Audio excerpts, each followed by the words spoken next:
రాజమండ్రిలో మృతుల సంఖ్య పెరుగుతోంది. కల్తీ పాలు తాగి ఇప్పటికే 4 ప్రాణాలు కోల్పోయారు. 12 మంది ఆరోగ్యం క్షీణించినట్టుగా కూడా డాక్టర్స్ చెప్తూ ఉన్నారు. కల్తీ పాల ఘటనపై పలు కోణాల్లో ఇంకొక వైపు దర్యాప్తు కొనసాగుతోంది. ఇప్పటికే పాల వ్యాపారిని పోలీసులు అరెస్ట్ చేశారు. పాల నమూనాలు, వినియోగదారుల రక్త నమూనాలు, అలాగే పశువులు వాటికి ఉపయోగించిన మేత నమూనాల్ని కూడా సేకరించారు. పలు ల్యాబ్లకు ఈ నమూనాల్ని పంపించారు అధికారులు. ప్రజలకు ఎలాంటి అనారోగ్య సమస్య వచ్చినా వెంటనే అధికారులను సంప్రదించాలి అని చెప్పి కలెక్టర్ కీర్తి చేకూరి చెప్తున్నారు. రాజమండ్రి కల్తీపాల కేసులో 4 చనిపోయినట్టుగా ప్రకటించారు కలెక్టర్ కీర్తి చేకూరి. మొత్తం 12 కేసులు నమోదైతే 4 వివిధ హాస్పిటల్స్లో మరణించినట్టుగా గుర్తించామన్నారు.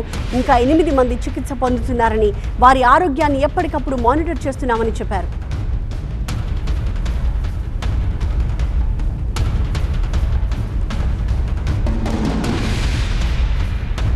అందరికీ కూడా there is one common link. Different హాస్పిటల్స్లో 12 మంది వరకు మన రాజమండ్రి అర్బన్ హాస్పిటల్స్లో ఈ అక్యూట్ రీనల్ ఫెయిల్యూర్తో సఫర్ అవుతున్నారు. కొంతమంది డయాలసిస్లో ఉన్నారు. అందరికీ కూడా ఎలివేటెడ్ రీనల్ లెవెల్స్ ఉన్నాయి. సో వీళ్ళందరికీ కూడా మనం కామన్ లింక్ చూస్తే there is one milk vendor who supplying milk to all these families. So వెంటనే పోలీస్ టీం కూడా వెళ్ళి అతన్ని కస్టడీలో తీసుకోవడం జరిగింది. ఎఫ్ఐఆర్ కూడా రిజిస్టర్ చేయడం జరిగింది.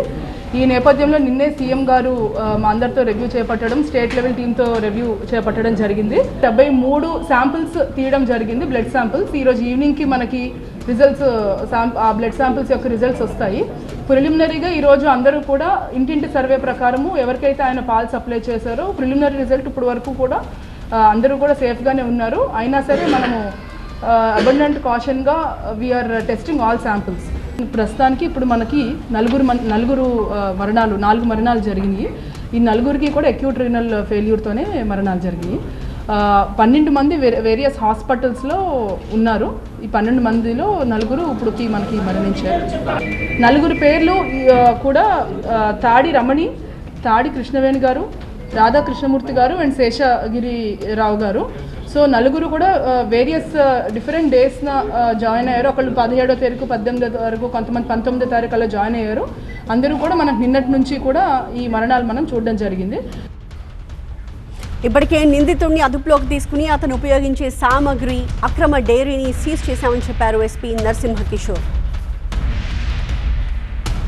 దీంట్లో మనం టైం టు టైం రివ్యూ చేస్తున్నాం పోలీస్ సైడ్ నుంచి.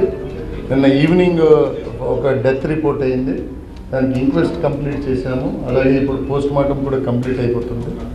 అలాగే మరొక 3 డెత్స్ కూడా రిపోర్ట్ అయినాయి, వాటికి కూడా ఇంక్వెస్ట్ సిమిలర్ ఏ వెండర్ అయితే మిల్క్ సప్లై చేశారో మేబీ మిల్క్ కంటామినేషన్ వల్ల ఇది జరిగిందన్నది ప్రైమా ఫేసి మనకి ఎస్టాబ్లిష్ అవుతుంది. సో దీనికి సంబంధించి ఆయన హౌస్ని కానీ లేకపోతే ఆయనకు ఉండే చిన్న అనాథరైజ్డ్ డైరీ మెయింటైన్ చేసే రూమ్ని కానీ మనం కంప్లీట్గా సీజ్ చేసాము. అక్కడ ఉన్న ఏదైతే మెటీరియల్ ఉందో మనకి ఈ ఫోరెన్సిక్ సంబంధించి పంపించాల్సిన మెటీరియల్ సీజ్ చేశాము. విజయవాడ నుంచి కూడా స్పెషల్ టీమ్స్ నిన్న ఈవినింగ్ వచ్చాయి. క్లూస్ టీమ్తో పాటు వాళ్ళు అక్కడ డైరీ దగ్గర అన్ని ఐటమ్స్ కూడా కలెక్ట్ చేస్తున్నారు. నిందితుడైన ఈ పాల వ్యాపారి దగ్గర పాలను వినియోగించే వాళ్ళందరికీ కూడా టెస్టులు జరుగుతున్నాయని, వారిలో ఎలాంటి సమస్యలున్నా అత్యవసర సేవలు అందిస్తామని చెప్పారు తూర్పుగోదావరి జిల్లా డిఎంహెచ్ఓ. ఇప్పటికే చికిత్స పొందుతున్న వారికి మెరుగైన వైద్యం అందిస్తున్నామన్నారు. మిగిలిన కేసులు కొన్ని కిమ్స్ హాస్పిటల్లో ఉన్నాయండి, 2 రెయిన్బో హాస్పిటల్లో ఉన్నాయి. అలాగే కాకినాడలో జాయిన్ అయిన కేసులు 2 కేసులు కూడా చనిపోవడం జరిగింది.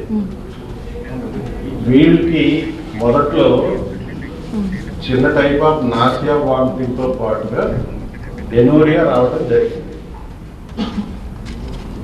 ఈ సిమ్టమ్స్ రాగానే వాళ్ళు అడ్మిట్ చేయడం జరిగింది. వీరందరూ కూడా అబౌవ్ 60 to 65 years 70 years ఉన్న వారే. అందరికీ కోమార్బిడిటీ సిమ్టమ్స్ ఉన్నాయి. మరోవైపు ఆరోగ్య శాఖ సిబ్బంది గ్రౌండ్లోకి దిగారు. బాధిత కుటుంబాల నుంచి రక్త నమూనాలను సేకరించి టెస్టులు నిర్వహిస్తూ ఉన్నారు. ఈ ఇష్యూ అయిన తర్వాత రక్త నమూనాలు ప్రభుత్వం వెంటనే స్పందించి రక్త నమూనాలు సేకరించి బ్లడ్ టెస్టులు అవి చేయడం జరిగిందండి. ఇప్పుడైతే ప్రజెంట్ పైన నుంచి రిపోర్ట్ వచ్చేదాకా ఏంటనేది మాకు కూడా తెలియదండి. 4 సంవత్సరాల నుంచి అక్కడే వాడుతున్నామండి. కొద్దిగా మొన్న తేడా అనిపించిందని మా మిస్సెస్ ఫోన్ చేసి చెప్తే కొద్దిగా గేదె మారిందండి మేడం గారు అని చెప్పడం జరిగింది. మేమైతే ఫాస్టింగ్ సోమవారం నుంచి శివరాత్రి ముందు నుంచి తేడా వస్తుందని ఇక్కడ వీధి జనాలు అంటున్నారు వాడేవాళ్ళు. మాకు కూడా పూర్తిగా తెలియదు, ఎందుకంటే మేము ఫాస్టింగ్ ఉండడం వల్ల పాలు వాడడం జరగట్లేదు. అది పెరిగే తోడు పెట్టుకుని మార్నింగ్ ఫాస్టింగ్ టైంలో వాడుతున్నామండి. ఇప్పుడు వరకు మా ఇంట్లో ఎవరికి పెద్ద ఏం ప్రాబ్లం లేవు. అలాగని బ్లడ్ టెస్ట్ తీసుకున్నారు, ఆ రిపోర్ట్ వస్తే కానీ ఏమి చెప్పలేము. మేము ఫాస్టింగ్ ఉండడం వల్ల తాగలేదు, అవి అలాగే ఉన్నాయండి. ఒకవేళ అదే శాంపిల్స్ తీసుకున్నారన్నారు, పైన రిపోర్ట్స్ రావాలి కదండి, వచ్చిన తర్వాత మనకేంటనేది తెలియదు. రాజమండ్రి నుంచి మా ప్రతినిధి సత్య మనకి లైవ్లో కనిపిస్తూ ఉన్నారు. సత్య, 12 మందిలో 4 ప్రాణాలు కోల్పోయారు, 8 మందికి ఇంకా చికిత్స జరుగుతోంది. వాళ్ళంతా కూడా అవుట్ ఆఫ్ డేంజర్ అనే మాట వింటే మిగిలిన వాళ్ళందరికీ కూడా చాలా ఊరటగా అనిపిస్తుంది. సో డాక్టర్స్ అప్డేట్ ఎప్పుడు మళ్ళీ ఇవ్వగలుగుతారు? ఏం చెప్తూ ఉన్నారు ఈ 8 మంది గురించి? వైద్యులు అయితే మాత్రం నిలకడగా ఉందని చెప్తున్నారు. అయితే బంధువులు అయితే మాత్రం వెంటిలేటర్ మీద ఉన్నట్టుగా అయితే చెప్తున్నటువంటి పరిస్థితి. ఇందులో పెద్దవాళ్ళకి కాస్త తట్టుకునేటువంటి అవకాశం ఉంటుంది. ఏదైతే కిడ్నీకి సంబంధించి ఇప్పుడు మొదట వాంటింగ్స్ అవుతాయి, వాంటింగ్స్ అయిన నేపథ్యంలోనే అంటే ఇందులో మూత్రం ఆగిపోవడము, తర్వాత కిడ్నీలు ఎఫెక్ట్ అవుతూ ఉంటుంది. అయితే ఇందులో చిన్నపిల్లలు దాదాపుగా 4 ఉన్నారు, 2 కూడా వెంటిలేటర్ మీద ఉన్నారు.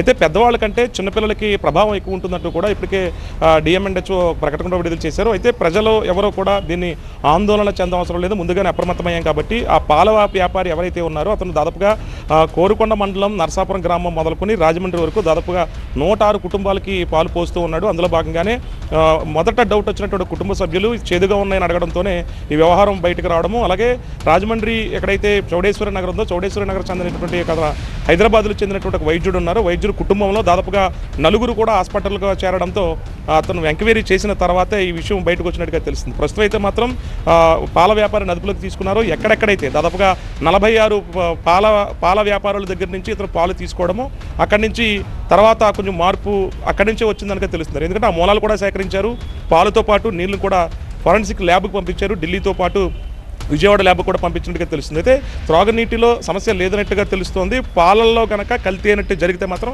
కఠిన చర్యలు తప్పవంటూ కూడా ఇప్పటికే జిల్లా ఎస్పీ నరసింహ కిషోర్ కూడా చెప్పినటువంటి పరిస్థితి. మొత్తం ఇప్పటివరకు 4 మృత్యువాత పడ్డారు. 2 కాకినాడ జీజీహెచ్లో చికిత్స పొందుతూ మృతి చెందినటువంటి నేపథ్యంలో మిగతా 2 కూడా రాజమండ్రిలో మృతి చెందినటువంటి 2 మహిళలు 2 పురుషులుగా అయితే గుర్తించినటువంటి పరిస్థితి. ప్రస్తుతం చౌడేశ్వరి నగర్తో పాటు ఇక్కడ ఉన్నటువంటి సమీపంలో ఉన్నటువంటి మరొక ప్రాంతంలో కూడా ఈ ఘటన జరగడంతో ప్రజలంతా కూడా అప్రమత్తం చేస్తున్నారు. శానిటరీ వర్కర్స్ దిగారు రంగంలోకి. ఎవరైతే మొత్తం 18 టీమ్స్ కింద విడిపోయి ఆశా వర్కర్లు కానివచ్చు, లేదంటే మున్సిపల్కి సంబంధించినటువంటి సిబ్బంది కానివచ్చు, మొత్తం వైద్య శాఖ అధికారులంతా కూడా అప్రమత్తమయ్యి నిన్న రాత్రి చేసినటువంటి శాంపిల్స్ ఎవరికైతే చేశారో మళ్ళీ ఉదయం చేస్తూ ఉన్నారు. అంటే దఫతఫలుగా 3-4 సార్లు టెస్టులు చేస్తే కానీ దీని కిడ్నీకి సంబంధించినటువంటి ఏదైతే ఈ ప్రభావం ఉంటుందో అది పాల వల్ల జరిగిందా లేదంటే అంటే ఇంకొక 2 నుంచి 3 రోజులు పట్టే అవకాశం ఉంది. పూర్తిగా తర్వాత మాత్రమే పాలల్లో కల్తీ జరిగిందా లేదా అనేది నిర్ధారించుకోవచ్చు అంటున్నారు. ఎందుకంటే తాజాగా కొన్ని ఘటనలు జరుగుతున్నాయి. పాలల్లో యూరియా కలపడము, అలాగే సల్ఫైడ్ లాంటి కొన్ని పౌడర్ లాంటి వాటిని కలిపేయడము, నొగరు రప్పించి తయారు చేయడం ఘటనలు చూస్తూ ఉన్నాం. అందులో భాగంగానే ఈ రకమైనటువంటి దానికి పాల్పడ్డాడు. ప్రస్తుతం అయితే మాత్రం ఆ పాల వ్యాపారాన్ని పోలీసులు విచారిస్తున్నారు, 2 కోణాల్లో విచారిస్తున్నారు. కోరుకొండ పోలీసులు అదుపులోకి తీసుకున్నారు. ఎక్కడి నుంచి పాలు సేకరించాడు, లేదంటే కావాలనే రైతుల దగ్గర నుంచి తీసుకున్న తర్వాత ఒకవేళ కల్తీ చేశాడన్న కోణంలో కూడా దర్యాప్తు చేస్తున్నారు. ప్రస్తుతం అయితే మాత్రం 12 కేసుల్లోని 4 మృత్యువాత పడడంతో మిగతా కుటుంబ సభ్యులు ఎవరైతే ఇప్పుడు ఆ ట్రీట్మెంట్ తీసుకున్నారో వాళ్ళందరూ కూడా వెంటిలేటర్ మీద ఉన్నారు. 2 చిన్నారుల పరిస్థితి మాత్రం కాస్త విషమంగా ఉన్నట్లయితే మాత్రం తెలుస్తుంది. వీరి పరిస్థితి కూడా కోలుకుంటే బాగుంటుంది అనేది మాత్రం కుటుంబ సభ్యులతో పాటు ఆ చౌడేశ్వరి నగరం చెందినటువంటి కొంతమంది ఎవరైతే ఆ ప్రాంత వాసులంతా కూడా కోరుకున్నారు. ప్రస్తుతం అయితే మాత్రం వైద్య అధికారుల పర్యవేక్షణలో ఆ గ్రామం అంతా ఉంది.